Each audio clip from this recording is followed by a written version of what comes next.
মান্নাবাবুর একদিন একটি রেকর্ডিং ছিল, যেখানে রেকর্ডিংটি এমন যেখানে 3 কিংবদন্তি শিল্পী একসাথে গান গাইবেন। কারা? মান্নাবাবু, কিশোর কুমার এবং মোহাম্মদ রফি। তো এই তিনজন একসাথে একটি গান গাইবেন। তো স্টুডিওতে প্রথমে মান্নাবাবু এবং মোহাম্মদ রফি পৌঁছে গেছেন এবং পৌঁছে গিয়ে তারা দুজনেই একটি গান প্র্যাকটিস করছেন। ডিরেক্টর তাদের বুঝিয়ে দিয়েছেন, তারা প্র্যাকটিস করছেন এবং কিশোর কুমার কোনো কারণে তখনও পৌঁছতে পারেনি। অনেকক্ষণ প্র্যাকটিস হওয়ার পর অবশেষে যখন কিশোর কুমার এলেন, তখন ডিরেক্টর বললেন, না, বড্ড দেরি হয়ে গেছে, এবার আমরা ডাইরেক্ট রেকর্ডিংয়ে যাব, যতটা গান আপনারা যেরম আপনাদের মনে আছে সেইভাবেই গেয়ে দিন। কিশোর কুমার বললেন, হ্যাঁ হ্যাঁ হ্যাঁ, চলো চলো আমরা গান শুরু করি। কিন্তু যখন গান শুরু হলো তার আগে মান্নাবাবু ভাবছেন যে আমরা তো বেশ ভালো করে, আমি তো প্র্যাকটিস করে নিয়েছি, আমি আমার অংশটুকু একদম জমিয়ে গেয়ে দেবো।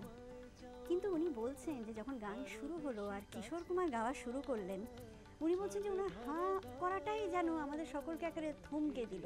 মনে হলো যে আমার এত বছরের অধ্যাবসায় সাধনা ওই একটা গলার কাছে আর কিছুই না।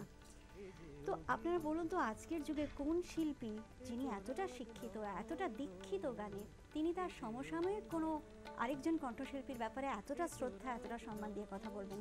আমার মনে হয় তাই জন্যই বোধহয় মান্নাবাবু এই এই জায়গায় পৌঁছাতে পেরেছিলেন এবং আমাদের মনের মধ্যে এখনও তিনি আছেন।